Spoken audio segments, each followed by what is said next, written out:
ಮಂದದಲ್ಲಿ ಸುಳಿವ ಆನೆ ಕುದುರೆಯ ಸಂತಣಿಯ ಕೀಲಿಸಿದ ಭೂಮಿ ಪರಂದಣದ ಸಾಲುಗಳ ತೆಕ್ಕೆಯ ಕಲಿಯ ದಾಳುಗಳ ಮಂದಿಯಲಿ ಹೊಗಲು ಅನಿಲ ಗುಬ್ಬಸವೆಂದರೆ ಮಂದಿಯಲಿ ಹೊಗಲು ಅನಿಲ ಗುಬ್ಬಸವೆಂದರೆ ಉಳಿದವರಳವೇ ಎನನು ಅರವಿಂದನಾಭನು ಬಂದನು ಆಧೃತರಾಷ್ಟ್ರ ನರಮನೆಗೆ. ಆ ಉತ್ಸವದಲ್ಲಿ ಆನೆಗಳೆಲ್ಲ ಬಂದಿದ್ದಂತೆ ಭಾಗವಹಿಸ್ತಾ ದೊಡ್ಡ ದೊಡ್ಡ ಆನೆಗಳು ಆನೆ ಹತ್ತಿರದಲ್ಲಿ ಕೆಳಗಡೆಯಲ್ಲಿ ಈ ಕುದುರೆ ಸವಾರರು, ಅದರ ಹಿಂದ್ಗಡೆ ಒಳಗೆ ರಾಜಾದಿರಾಜರು, ಪಲ್ಲಕ್ಕಿಲಿ ಕೂತೋರು ಕೆಲವು ಜನ, ರಥದ ಮೇಲೆ ಕೂತ್ಕೊಂಡವ್ರು ಕೆಲವು ಜನ, ಎಲ್ಲ ಮೆರವಣಿಗೆಯಲ್ಲಿ ಪಲ್ಲಕ್ಕಿಲಿ ಈ ರಥದಲ್ಲಿ ಬರ್ತಾ ಇದ್ದಾರೆ. ಇನ್ನು ನಮ್ಮಂಥವ್ರು ನೋಡ್ಕೊಂಡೇ ಬರ್ತಾ ಇದ್ದಾರೆ. ಕಲಾಳುಗಳು ಈ ಆನೆ ಅಲ್ಲಿ ಎಷ್ಟು ಹತ್ರ, ಗಾಳಿಗೆ ಉಸಿಸಿಕೊಂಡ್ಬಿಡ್ತಂತೆ ಗಾಳಿಗೆ. ಯಾಕೆಂದ್ರೆ ಆನೆ ಅಷ್ಟು ಹತ್ರ, ಅದರ ಪಕ್ಕದಲ್ಲಿ ಕುದುರೆಗಳು ಅಲ್ಲಿಂದ ಹಿಂಗ್ ಬರ್ಬೇಕು, ಆ ನಡುವೆ ಆ ಪಲ್ಲಕ್ಕಿ ಸಂದಿಲಿ ಹೋಗ್ಬೇಕು. ಆ ಜನಗಳು ಬೇರೆ, ಈ ನಡುವೆ ಹೋಗ್ತಾ ಹೋಗ್ತಾ ಆ ವಾಯುದೇವನಿಗೆ ಗಾಳಿಗೆ ಉಸಿರು ಸಿಕ್ಕೊಂಡ್ಬಿಡ್ತು ಅಂತ ಅಂದಮೇಲೆ ಇನ್ನು ಜನ ಎಷ್ಟು ಸೇರಿರ್ಬೋದು ಅಂತ ಅನ್ನೋದನ್ನ ನೀವೇ ನೋಡ್ಕೊಳ್ಳಿ ಅಂತ, ಇದಕ್ಕೆ ಅತಿಶಯೋಕ್ತಿ ಅಂತ ಬಹಳ ಜನ ಸೇರಿದ್ರು ಅಂತ. ಸರಿ, ಅರಮನೆ ಬಾಗಿಲಿಗೆ ಕೃಷ್ಣನ ರಥ ಬಂದಿದೆ. ಧೃತರಾಷ್ಟ್ರ ಮಹಾರಾಜ ಅರಮನೆ ಬಾಗಿಲಲ್ಲಿ ಕಾಯ್ತಾ ಇದ್ದಾನೆ. ಸರಿ, ಬರಬೇಕು ಪರಮಾತ್ಮ ಬರಬೇಕು ಅಂತ ಹೇಳಿ ಪ್ರಾರ್ಥನೆ ಮಾಡ್ತಾ ಧೃತರಾಷ್ಟ್ರ ಇದಿರುಗೊಂಡನು, ಕಾಡಿಕೆಯ ನಿಕ್ಕಿದನು, ಕುಶಲಕ್ಷೇಮವನು ಕೇಳಿದನು, ಭಕುತಿಯಲೆರಗಿದನು ಚರಣದಲ್ಲಿ ಧೃತರಾಷ್ಟ್ರ. ಸದನವನು ಹೊಕ್ಕಂತೆ ನಿಮಿಷಾರ್ಧದಲ್ಲಿ ಕುಳ್ಳಿರ್ದು, ಅನಿಬರನು ಕಳುಹಿದನು ಕಾರುಣ್ಯದಲ್ಲಿ ಗದುಗಿನ ವೀರನಾರಾಯಣ.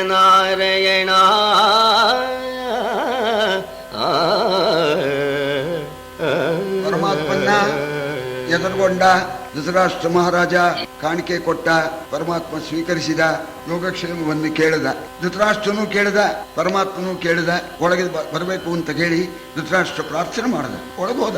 ಅರಮನೆಯ ಧೃತರಾಷ್ಟ್ರನ ಅರಮನೆ ಒಳಗೆ ಪ್ರವೇಶ ಮಾಡಿ ಅಲ್ಲಿ ಸ್ವಲ್ಪ ಹೊತ್ತು ಕೂತ್ಕೊಂಡಿದ್ದ. ಹೆಚ್ಚಿಗೆ ಹೊತ್ತು ಕೂತ್ಕೊಂಡ್ರೆ ಆಗಲೇ ಮಧ್ಯಾಹ್ನವಾಗಿಬಿಟ್ಟಿದೆ, ಜನಗಳಿಗೆಲ್ಲ ತೊಂದರೆ ಆಗತ್ತೆ, ಅದು ಭಗವಂತನಿಗೆ ಗೊತ್ತಿಲ್ವೇ. ಆಗ ಅಲ್ಲೊಂದು ಸ್ವಲ್ಪ ಹೊತ್ತು ಮಾತ್ರ ಕೂತು ಸ್ವಲ್ಪ ವಿಶ್ರಾಂತಿ ತಗೊಂಡ. ಎಲ್ಲರಿಗೂ ಹೇಳಿದ, ಎಲ್ಲರೂ ಕೂಡ ನಿಮ್ಮ ಮನೆಗೆ ಹೋಗಬಹುದು ಅಂತ ಎಲ್ಲರನ್ನೂ ಕೂಡ ಪ್ರಾರ್ಥನೆ ಮಾಡಿದ್ದಾನೆ ಕೃಷ್ಣ. ಯಾಕೆ ಸುಮ್ಮನೆ ಕಾಯ್ತಾ ಇರ್ತೀರಿ, ಮಧ್ಯಾಹ್ನ ಆಗಿಬಿಟ್ಟಿದೆಯಲ್ಲ ಅಂತ ಹೇಳಿ ಎಲ್ಲರನ್ನು ಕಳಿಸಿದ್ದಾನೆ. ಆ ಧೃತರಾಷ್ಟ್ರನ ಅರಮನೆ ಒಳಗೆ ಅವನಿಗೆ ಸಂತೋಷ ಆಗಲಿ ಅಂತ ಒಂದು ಸ್ವಲ್ಪ ಹೊತ್ತು, ನಿಮಿಷಾರ್ಧ ಕೊಂಡಿದ್ದು ಅಂತಾನೆ ಒಂದು ಸ್ವಲ್ಪ ಹೊತ್ತು ಕೂತ್ಕೊಂಡು ಬರ್ತೇನೆ ಮಹಾರಾಜ ಅಂತ ಹೇಳಿ ಧೃತರಾಷ್ಟ್ರನಿಗೆ ಹೇಳಿ ಅಲ್ಲಿಂದ ಪರಮಾತ್ಮ ಪ್ರಯಾಣ ಮಾಡ್ತಾ ಇದ್ದಾನೆ. ಕೇಳು ಜನಮೇ ಜಯ ಧರಿತ್ರೀಪಾಲ, ಮುರಹರ ಗುರು ನದೀಜರ ಬೀಳು ಕೊಟ್ಟನು, ಕೃಪನ ಮನ್ನಿಸಿ ಮನೆಗೆ ಕಳುಹಿದನು. ಆಲಯಕ್ಕೆ ಬಿದುರಂಗೆ ಕೊಟ್ಟನು ವೀಳಯವನು, ಆಲಯಕ್ಕೆ ಬಿದುರಂಗೆ ಕೊಟ್ಟನು ವೀಳಯವನು. ಒಡನೈದಿ ಬಂದ ನೃಪಾಲಕರ ಮೊಗ ಸಂದೆಯಲಿ ಕಳುಹಿದನು ಮನೆಗಳಿಗೆ. ಧೃತರಾಷ್ಟ್ರನಿಗೆ ಹೇಳಿಬಿಟ್ಟು ಅಲ್ಲಿಂದ ಪ್ರಯಾಣ ಮಾಡತಕ್ಕಂತಹ ಪರಮಾತ್ಮ ಭೀಷ್ಮ, ದ್ರೋಣ, ಕೃಪಾ ಮೊದಲಾದವರನ್ನ, ಸ್ವಾಮಿ ನಿಮಗೆಲ್ಲ ಬಹಳ ಆಯಾಸ ಆಗಿದೆ, ನಿಮ್ಮ ಮನೆಗೆ ನೀವು ಹೋಗಬಹುದು ಅಂತ ಹೇಳಿ ಎಲ್ಲರನ್ನೂ ಕೂಡ ಪ್ರಾರ್ಥನೆ ಮಾಡಿದ್ದಾನೆ. ವಿದುರನಿಗೆ, ವಿದುರ ನಿಮ್ಮ ಮನೇಲಪ್ಪ ನಮ್ಮ ವೈಷ್ಣವ ಇವತ್ತು ಅಂತ, ಈ ಗೃಹಸ್ಥರಿಗೆ ವೈಷ್ಣವ ಅಂತ ಊಟಕ್ಕೆ ಆ ಹೆಸರು ಹೇಳೋದು. ವೈಷ್ಣವಕ್ಕೆ ನಮ್ಮನೆಗೆ ಬರ್ರಿ ಅಂತ ಯಾರೋ ಕರೆದ್ರು, ನಾವು ವೈಷ್ಣವ ಮಾಡೋದಿಲ್ಲಲ್ಲ ಅಂತ. ನೀವು ಇಡಬೇಕಾಗಿಲ್ಲ ಸ್ವಾಮಿ, ಊಟಕ್ಕೆ ಬರೋದಕ್ಕೆ ಹೇಳೋಲ್ಲ ಆ ಪದ್ಧತಿ ಅಂತ ವಿದುರನಿಗೆ ನಿಮ್ಮನೆಗೆ ಬರ್ತೇನೆ ಅಂತ ಇಳಿಯ ಕೊಟ್ಟನಂತೆ. ಬಾಕಿ ರಾಜರುಗಳೆಲ್ಲ ಈ ದುರ್ಯೋಧನಿಗೆ ಸಹಾಯ ಮಾಡೋದಕ್ಕೆ ಬಂದಿರ್ತಕ್ಕಂಥ ರಾಜರೆಲ್ಲ ನೋಡ್ತಾ ಇದ್ದಾರಂತೆ. ಬಾಯಲ್ಲೇ ಹೇಳಲಿಲ್ಲ, ಮುಖ ಸನ್ನೆ ಮಾಡಿದ್ದಂತೆ, ಹೋಗಿ ನೀವೆಲ್ಲ ನಿಮ್ಮ ಮನೆಗೆ ಅಂತ. ಸರಿ, ಎಲ್ಲರೂ ಪರಮಾತ್ಮನಿಗೆ ಕೈ ಮುಗಿದು ತಮ್ಮ ಮನೆಗೆ ಹೊರಟೋದ್ರು. ವಿದುರನು ತನ್ನ ಮನೆಗೆ ಹೋದ. ಪರಮಾತ್ಮ ಅಲ್ಲಿಂದ ಪ್ರಯಾಣ ಮಾಡಿದಾಗ ಗಾಂಧಾರಿ ಬಂದು ಹೋಗ್ಬೇಕು ಅಂತ ಪ್ರಾರ್ಥನೆ ಮಾಡಿದ್ರು. ಶೌರಿ ಕಾಣಿಸಿಕೊಂಡನ ಗಾಂಧಾರಿಯನು ಸುಕ್ಷೇಮ ಕುಶಲವನಾರಗಿದು ಕಾಣಿಕೆಯ ಕೊಂಡನು ಕೊಟ್ಟನುಡುಗೊರೆಯ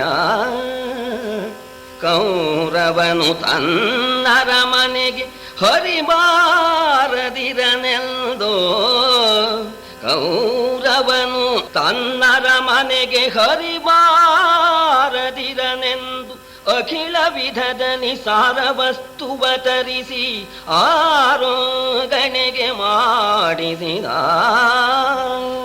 ಗಾಂಧಾರಿಗೆ ಪರಮಾತ್ಮ ದರ್ಶನ ಕೊಟ್ಟ. ಗಾಂಧಾರಿಯ ಕ್ಷೇಮ ಸಮಾಚಾರ ವಿಚಾರಿಸಿದ. ಗಾಂಧಾರಿ ಪರಮಾತ್ಮನಿಗೆ ಕಾಣಿಕೆ ಕೊಟ್ಲು, ಅದನ್ನು ಸ್ವೀಕರಿಸಿದ. ಗಾಂಧಾರಿ ಮಹಾರಾಣಿ ಅಂತ ಹೇಳಿ ಗಾಂಧಾರಿಗೆ ಉಡುಗೊರೆಯನ್ನು ಕೊಟ್ಟ. ಯೋಗಕ್ಷೇಮವನ್ನು ವಿಚಾರಿಸಿದ. ಬರ್ತೇನೆ ಅಂತ ಹೇಳಿ ಗಾಂಧಾರಿಯಿಂದ ಅಪ್ಪಣೆ ತಗೊಂಡು ಹೊರಟ ಪರಮಾತ್ಮ. ದುರ್ಯೋಧನ ಯೋಚನೆ ಮಾಡಿದ, ರಾಯಭಾರಿಯಾಗಿ ಬಂದಿದ್ದಾನೆ, ನಮ್ಮ ಹತ್ರ ಕೆಲಸಕ್ಕೆ ಬಂದಿದ್ದಾನೆ, ನಮ್ಮ ಅರಮನೆಗೆ ಬಂದೇ ಬರ್ತಾನೆ. ಆ ಕೃಷ್ಣನಿಗೆ ಆಶ್ಚರ್ಯ ಆಗ್ಬೇಕು, ಅವನು ಗೋಪಾಲಕ, ನಮ್ಮ ರಾಜವೈಭವ ನೋಡಿಲ್ಲ, ರಾಜವೈಭವ ಹೇಗಿದೆ, ಚಕ್ರವರ್ತಿಗಳ ಮನೆ ಆತಿಥ್ಯ ಹೇಗಿದೆ, ಅದನ್ನು ನೋಡಿ ಅವನು ಬೆರಗಾಗಿ ಬಿಡ್ಬೇಕು, ಆ ರೀತಿ ಏರ್ಪಾಟ್ ಮಾಡ್ಬೇಕು, ನಮ್ಮನೆಗೆ ಬಂದೇ ಬರ್ತಾನೆ ಅಂತ ಹೇಳಿ ದುರ್ಯೋಧನ ಉದ್ದೇಶಪೂರ್ವಕವಾಗಿ ಯಾರಿಗೂ ಕೂಡ ಆ ರೀತಿ ಆತಿಥ್ಯಕ್ಕಾಗಿ ಅವನು ಸಿದ್ಧತೆ ಮಾಡಿರಲಿಲ್ಲ. ಎಲ್ಲ ವಿಶಿಷ್ಟ ಸಿದ್ಧತೆಯನ್ನು ಮಾಡಿದ್ದಾನೆ. ತಕ್ಷಣ ಎಲ್ಲ ಆಟೋಮ್ಯಾಟಿಕ್ ಆಗಿ ನಡಿಬೇಕು ಅಂತ ಎಲ್ಲದಕ್ಕೂ ಏರ್ಪಾಟು. ಪರಮಾತ್ಮ ಬಂದ ಕೂಡಲೇ ಕಾಲು ತೊಳೆಯೋದು ಮೊದಲುಗೊಂಡು, ಕಾಲು ತೊಳೆಯೋಕೆ ಎಲ್ಲಿ ನೀರು ತಗೊಂಡ್ಬಂದಿ ಅಂತಲ್ಲ, ಬರೋ ಹೊತ್ತಿಗೆ ಕಾಲು ತೊಳೆಯೋಕೆ ನೀರು ಬಂದ್ಬಿಡ್ಬೇಕು. ಆ ಕಾಲು ತೊಳೆಯೋ ಹೊತ್ತಿಗೆ ಅದನ್ನು ಒರೆಸೋದಕ್ಕೆ ವಸ್ತ್ರ ಹಿಡ್ಕೊಂಡು ಸಿದ್ಧವಾಗಿರ್ಬೇಕು. ಪ್ರತಿಯೊಂದಕ್ಕೂ ಏನ್ ಕಮ್ಮಿ 100 ಜನ ತಮ್ಮಂದ್ರು, 100 ಜನ ತಮ್ಮಂದ್ರ ರಾಣಿಯರು ಎಲ್ಲರಿಗೂ ಹೇಳ್ಬಿಟ್ಟಿದ್ದಾನೆ. ಪರಮಾತ್ಮನಿಗೆ ಆತಿಥ್ಯಕ್ಕೆ ಸರಿಯಾಗಿ ಎಲ್ಲ ಸಿದ್ಧತೆ ಮಾಡ್ಕೋಬೇಕು ಅಂತ ಎಲ್ಲ ಸಿದ್ಧತೆ ಮಾಡಿದಾರಂತೆ. ದುಶಾಸನ ಅರಮನೆ ಒಳಗೆ ಏರ್ಪಾಟು ಅಂತ. ದುಶಾಸನ ಅರಮನೆ ದುರ್ಯೋಧನ ಅರಮನೆಗಿಂತ ಚೆನ್ನಾಗಿದೆಯೇ, ಅಲ್ಲೇ ಏರ್ಪಾಟ್ ಮಾಡಿ ಅಂತ ಧೃತರಾಷ್ಟ್ರ ಮಹಾರಾಜ ಅಂದಿಲ್ಲ. ಅದರಿಂದ ದುಶಾಸನ ಅರಮನೆ ಒಳಗೆ ಏರ್ಪಾಟ್ ಮಾಡಿದ್ದಾರೆ. ಯಾವ ರೀತಿ ಏರ್ಪಾಟ್ ಮಾಡಿದ್ದಾರೆ? ನಡುವೆ ಬಣಿ ಮಂಚದಲ್ಲಿ ಮೇಲ್ವಾಸಡಕಿಲನು ಹಚ್ಚಡಿಸಿದರು. ನಡುವೆ ಮಣಿ ಮಂಚದಲ್ಲಿ ಮೇಲ್ವಾಸಡಕಿಲನು ಹಚ್ಚಡಿಸಿದರು. ಮೇಲಡರಿದವು ಮಣಿ ಖಚಿತ ಚಿತ್ರದ ಮೇಲು ಕಟ್ಟುಗಳು. ಉಡುಗೊರೆಯ ತರಿಸಿದನು, ಉಡುಗೊರೆಯ ತರಿಸಿದನು. ರಾಯನ ಮಡದಿಯರು ಹೊಂಗಲದ ಜಲವನು ಪಡಿಗವನು ಹಿಡಿದು ಅಸುರ ರಿಪುವಿನ ಬರವಹಾರಿದರು. ಕೌರವರಾಯನ ಮಡದಿಯರು ಹೊಂಗಲದ ಜಲವನು ಪಡಿಗವನು ಹಿಡಿದು ಅಸುರ ರಿಪುವಿನ ಬರವಹಾರಿದರು. ದೊಡ್ಡ ಹಾಲು. ಅಲ್ಲಿ ಮಧ್ಯಭಾಗದಲ್ಲಿ ಬಂಗಾರದ ಮಂಚ. ಆ ಬಂಗಾರದ ಮಂಚದ ಮೇಲೆ ಹಾಸಿಗೆ, ಮೃದುವಾದ ಆಸ್ತರಣ, ಆದ್ರೂ ಮೃದು ಸಾಲದು ಅಂತ ಅದರ ಮೇಲೆ ಒಂದು ಮೇಲೆ ಹಾಸಿಗೆ, ಅದಕ್ಕಿಂತ ಮೃದು, ಏನು ಒಂದಕ್ಕೊಂದು ಏನ್ ಜೋಡಿಸಿಬಿಟ್ಟಿದ್ದಾರಂತೆ. ಆ ಮಂಚದ ಸುತ್ತಲೂ ಕೂಡ ವಜ್ರ ವೈಡೂರ್ಯಗಳಿಂದ ಅಲಂಕಾರ, ತೋರಣಗಳು, ಮುತ್ತಿನ ಗೊಂಚಲುಗಳಿಂದ ಅಲಂಕರಿಸಿದಾರಂತೆ. ಇದೆಲ್ಲ ಪರಮಾತ್ಮ ಕೂತ್ಕೊಳ್ಳೋದಕ್ಕೋಸ್ಕರ ಏರ್ಪಾಟು. ಪರಮಾತ್ಮ ಕೂತ್ಕೊಂಡ್ ಕೂಡಲೇನೆ ಬಂಗಾರದ ಪಾದಪೀಠ, ಅದರ ಮೇಲೆ ಬಂಗಾರದ ತಟ್ಟೆ. ಪರಮಾತ್ಮನ ಪಾದಗಳನ್ನು ತೊಳೆಯೋದಕ್ಕೋಸ್ಕರ ಬಂಗಾರದ ಕೊಡದಲ್ಲಿ ಪನ್ನೀರನ್ನು ಇಟ್ಕೊಂಡು ರಾಣಿಯರು ಸಿದ್ಧವಾಗಿದ್ದಾರಂತೆ. ಆ ಕಾಲು ತೊಳ್ಕೊಳ್ಳದೆ ಸರಿ ಒಪ್ಪಿಸೋದಕ್ಕೆ ಬಟ್ಟೆ ಇಟ್ಕೊಂಡು, ಅದಾದ ಕೂಡಲೇನೆ ಪರಮಾತ್ಮನಿಗೆ ಕಾಣಿಕೆ ಒಪ್ಪಿಸೋದಕ್ಕೋಸ್ಕರ ಅನೇಕ ಬಂಗಾರ ತಟ್ಟೆಗಳಲ್ಲಿ ವಜ್ರ ವೈಡೂರ್ಯಾದಿಗಳನ್ನೆಲ್ಲ ಇಟ್ಕೊಂಡು ಎಲ್ಲ ಕಾಯ್ತಾ ಇದ್ದಾರಂತೆ. ಈ ರೀತಿ ಸತ್ಕಾರ ಪರಮಾತ್ಮನಿಗೆ ಮಾಡಬೇಕು, ಪರಮಾತ್ಮನಿಗೆ ದಿಗ್ಭ್ರಮೆ ಹುಟ್ಟಿಸ್ಬೇಕು ಅಂತ ಈ ರೀತಿ ಕಾಯ್ತಾ ಇದ್ದಾರೆ. ದುಶ್ಯಾಸನೇ ಮೊದಲಾಗಿರ್ತಕ್ಕಂಥ ತಮ್ಮಂದ್ರು, ಈ ದುರ್ಯೋಧನ, ಅವನ ರಾಣಿಯರು ಎಲ್ಲ ಸಿದ್ಧವಾಗಿದ್ದಾರೆ. ಅದೇ ರೀತಿಯಾಗಿ ಭಗವಂತ ಬಂದಿದ್ದಾನೆ. ಏನೋ ನಮ್ಮ ಪುಣ್ಯ ಇದ್ರೆ ನಮ್ಮನೆಗೆ ಯಾಕೆ ಬರಬಾರ್ದು? ಒಂದು ಪಕ್ಷ ಬಂದ್ರೆ ನಾವು ಯಥೋಚಿತವಾಗಿ ಸತ್ಕಾರ ಮಾಡಬೇಕು. ಭಗವಂತನ ಉತ್ಸವ ಬರ್ತಾ ಇದೆ ಅಂತ ಹೇಳಿ ಇದೊಂದು ಪದ್ಧತಿ. ರಥೋತ್ಸವಾದಿಗಳು ನಡೆದಾಗ, ಭಗವಂತನ ಉತ್ಸವ ನಡೆದಾಗ ಭಗವಂತ ಬರ್ತಾನೆ ಅಂತ ಹೇಳಿ ನಾವೇನ್ ಮಾಡ್ತೇವೆ, ರಾತ್ರಿ ಹೊತ್ತಾಗಿರ್ಬೋದು, ಆದ್ರೂ ಮನೆ ಬಾಗಿಲು ತಕ್ಕೊಂಡು ದೀಪ ಹಚ್ಕೊಂಡು ಫಲವೋ ಕಾಯಿನೋ ಇಟ್ಕೊಂಡು ಇನ್ನೂ ಬರಲಿಲ್ಲ ಸ್ವಾಮಿ ಉತ್ಸವ ಅಂತ ಕಾಯೋದಿಲ್ಲ. ಹಾಗೆ ಸ್ವಾಮಿಯ ಚಿತ್ತ ಹೇಗಿರುತ್ತೋ ಏನು ಅಂತ ಹೇಳಿ ಅಲ್ಲಿರ್ತಕ್ಕಂಥ ಮಹನೀಯರು, ಮಹಾತ್ಮರಾಗಿರ್ತಕ್ಕಂಥ ಭೀಷ್ಮಾದಿಗಳು ತಮ ತಮಗೆ ಗಂಗೆಯ ಗುರು ಕೃಪರವಿಸುತ್ತಾದಿಗಳು ಅಸುರರಿಪು ನಿಜ ಭವನ ಕೈತಗನೆಂದು ಸವೆದರು ಸಾರ ವಸ್ತುಗಳ ಅವನಿಪನ ಬೀಳ್ಕೊಟ್ಟು ಕೌರವ ಭವನವನು ಹೊರವಂಟು ವರಭಾಗವತ ಮಸ್ತಕ ರತ್ನ ವಿದುರನ ಮನೆಗೆ ನಡೆತಂದ ವರಭಾಗವತ ಮಸ್ತಕ ರತ್ನ ವಿದುರನ ಮನೆಗೆ ನಡೆತಂದ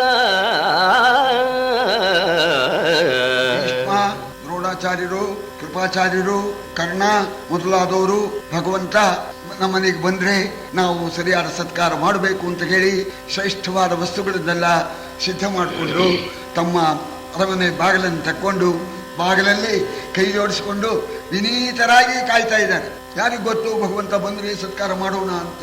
ಸರಿ ಹೇಳ್ಬಿಟ್ಟ, ಮೊದಲೇ ಹೇಳ್ಬಿಟ್ಟಿದ್ದಾನೆ ಇದ್ರ ಮನೆಗೆ ಹೋಗ್ಬೋದು ಅಂತ ವೀಳ್ಯ ಕೊಟ್ಟಿದ್ದ. ದಾರುಕನಿಗೆ ಸ್ವಾಮಿ ಹೇಳಿದ, ಸರಿ ಎಲ್ಲೂ ನಿಲ್ಲಿಸ್ಬೇಡ, ಯಾರು ಮತ್ ಕರೆದ್ರೆ ನಾವು ಹೋಗೋಲ್ಲ ಅಂದ್ರೆ ಬೇಜಾರಾಗುತ್ತೆ, ನಡದಡ ಹೊಡೆದು ಬಿಡು, ನಮ್ಮವನು ಇದಾನಲ್ಲ ನಮ್ಮ ವಿದುರ, ನಮ್ಮವನು ಅವನ ಮನೆ ಬಾಗಿಲಿಗೆ ಹೊಡಿ ರಥವನ್ನ ಅಂತ.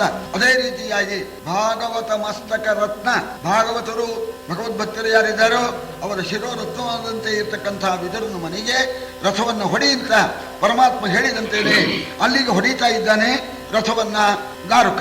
ಸರಿ, ಪರಮಾತ್ಮನ್ನ ನೋಡೋಕ್ ಜನ ಬಂದಿದ್ದಾರೆ. ವಿದುರ ಇರೋದು ಯಾವುದೋ ಒಂದು ಮೂಲೆ ಒಳಗೆ, ಬಹಳ ದೂರದಲ್ಲಿದ್ದಾನವ. ಪರಮಾತ್ಮ ಉದ್ದೇಶಪೂರ್ವಕವಾಗಿ ಜನಗಳಿಗೆಲ್ಲ ಒಂದು ಅನುಗ್ರಹ ಉಂಟಾಗಲಿ ಅಂತ ಅನ್ನೋ ಉದ್ದೇಶವನ್ನು ಇಟ್ಕೊಂಡು ನಿಧಾನವಾಗಿ ಹೊಡೆಯಪ್ಪ, ಜನ ಎಲ್ಲ ನೋಡ್ತಾ ಇದ್ದಾರೆ, ನೋಡ್ಕೊಳ್ಳಿ ಇವರು, ಗಡಬಡ ಹೊಡಿಬೇಡ, ನಿಧಾನವಾಗಿ ಹೊಡಿ ಅಂತ ಅನ್ನೋಣ. ಆ ದಾರುಕ ಸ್ವಾಮಿಯ ರಥವನ್ನ ವಿದುರನ ಮನೆಗೆ ನಿಧಾನವಾಗಿ ಹೊಡಿತಾ ಇದ್ದಾನೆ. ಆಗ ಪರಮಾತ್ಮನ ನೋಡಿದರಂತೆ ಹಸ್ತಿನಾವತಿಯಲ್ಲಿರ್ತಕ್ಕ ಸಮಸ್ತರು ಪರಮಾತ್ಮನ ನೋಡಿ ತಮ್ಮ ಪಾಪವನ್ನೆಲ್ಲ ಕಳ್ಕೊಂಡ್ರು ಅಂತ ಇದನ್ನು ಸ್ವಭಾವೋಕ್ತಿಯಿಂದ ಕುಮಾರವ್ಯಾಸ ವರ್ಣನೆ ಮಾಡ್ತಾ ಇದ್ದಾನೆ. ತೊಲಗಿದವು ಜನಮನದ ಬಲುಗತ್ತಲೆಗಳು, ತೊಲಗಿದವು ಜನಮನದ ಬಲುಗತ್ತಲೆಗಳು, ಇದಿರಲಿ ಕಂಡ ಜೀವರ ಹಲವು ಜನ್ಮಾಂತರದ ದುರಿತಾಂಬೋಧಿ ಬತ್ತಿದವು. ಇದಿರಲಿ ಕಂಡ ಜೀವರ ಹಲವು ಜನ್ಮಾಂತರದ ದುರಿತಾಂಬೋಧಿ ಬತ್ತಿದವು. ಬಳಿಕ ಮುನಿಗಳು ಸಹಿತ ಕರುಣಾ ಜಲಧಿ ತಾನು ಆ ಕೌರವೇಂದ್ರನ ಹೊಳಲೊಳಗೆ ನಿಜ ಶರಣ ನಿಗಮನೆಗಾಗಿ ಬರುತ್ತಿದ್ದ. ಬಳಿಕ ಮುನಿಗಳು ಸಹಿತ ಕರುಣಾ ಜಲಧಿ ತಾನು ಆ ಕೌರವೇಂದ್ರನ ಹೊಳಲೊಳಗೆ ನಿಜ ಶರಣ ನಿಗಮನೆಗಾಗಿ ಬರುತ್ತಿದ್ದ.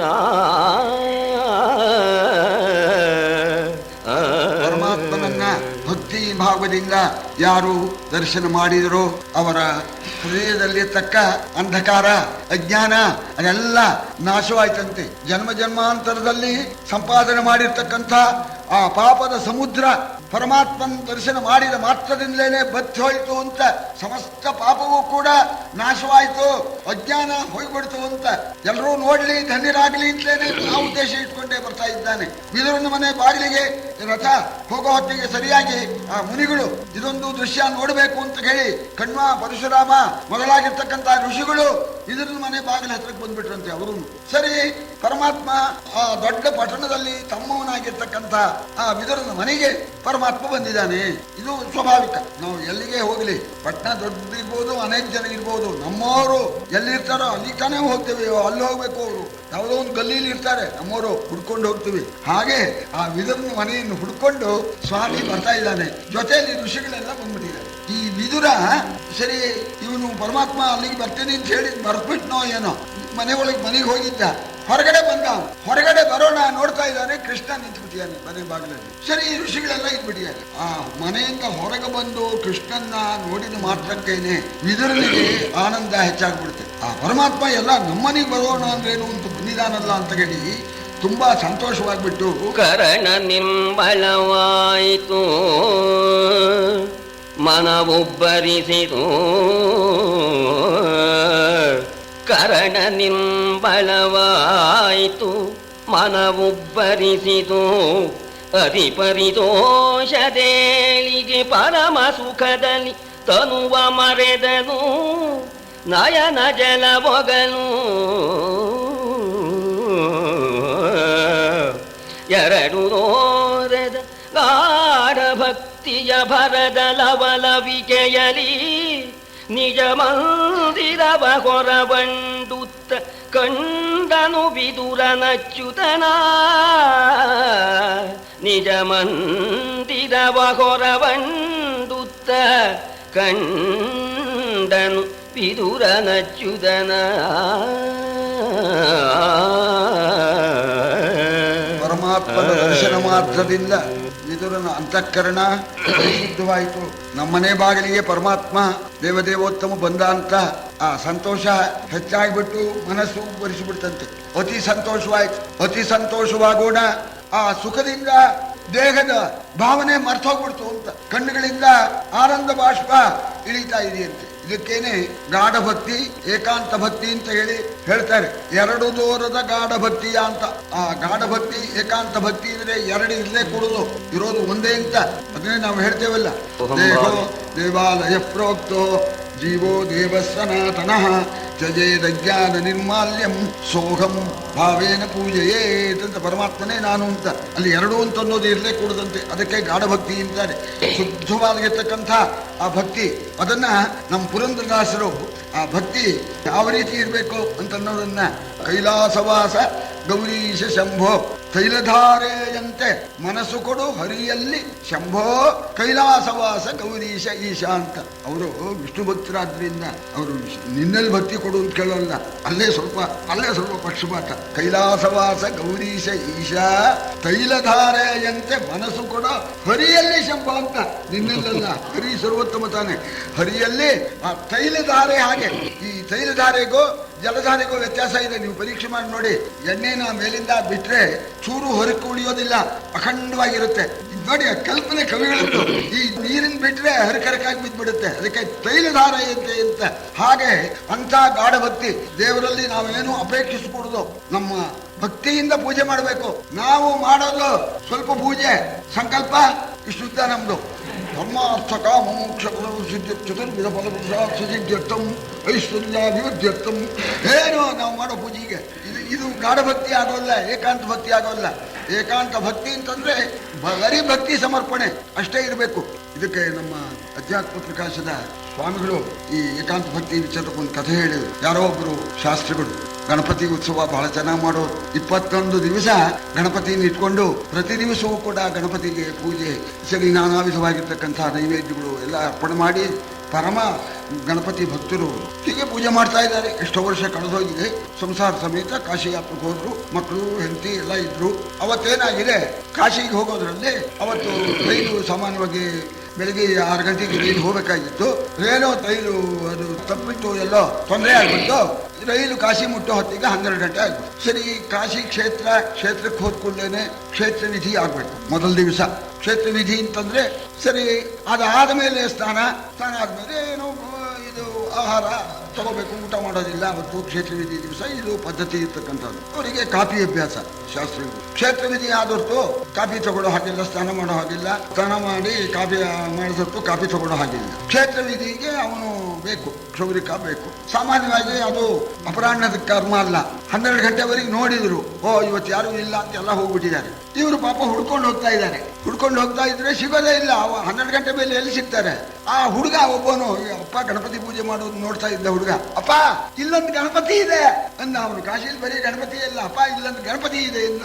ಇವರಿಗೆ 12 ಗಂಟೆ, ಅವನು ಸಿಗಲಿಲ್ಲ, ಕ್ಷೇತ್ರ ವಿಧಿ ಆಗಿಲ್ಲ, ಕಾಫಿ ಅಭ್ಯಾಸ, ಹೊಟ್ಟೆ ತಳಮಳ ಆಗ್ತಾ ಇದೆ, ಬೇಜಾರಾಗ್ಬಿಟ್ಟು ಇಲ್ಲೂ ಇದೆ. ಮಾಡಿದ್ದೇನೆ ಇಷ್ಟು 20 ವರ್ಷದಿಂದ ಮಾಡ್ತಾ ಇದ್ದೇನೆ. ಒಬ್ಬ ಕ್ಷೌರಿಕನಿಗೆ ಗತಿ ಇಲ್ಲ, ಎಂಥ ಗಣಪತಿನೋ ಅಂದ್ಬಿಟ್ಟು. ಸರಿ, ಆವಾಗ ಯಾವನೋ ಒಬ್ಬನು ಬಂದೇ ಬಿಟ್ಟ. ಆಗ ಗಣಪತಿ ಏನು ನ್ಯಾಯ ಮಾಡಿಬಿಟ್ಟೆ ಸ್ವಾಮಿ, ನೀನು ಪೂಜೆ ಮಾಡೋದು ಕಾಶಿ ಕ್ಷೇತ್ರಕ್ಕೆ ಹೋದಾಗ ಕ್ಷೇತ್ರ ವಿಧಿಗೆ ಅನುಕೂಲ ಆಗ್ತಿಂತೆ. ದೇವಾ ಈ ರೀತಿ ಮಾಡಿಬಿಟ್ಟೆ ನಾನು, ದೇವಾ ಈ ರೀತಿ ಮಾಡಿದೆ, ಕ್ಷಮಿಸು ಸ್ವಾಮಿ ಭಗವಂತ ಅಂತ ಪಶ್ಚಾತ್ತಾಪಟ್ರು ಅಂತೇಳಿ ಹೇಳ್ತಾರೆ. ಅದಕ್ಕೆ ಎರಡು ಅಂತ ಅನ್ನೋದು ಇರ್ಕೂಡ್ದು.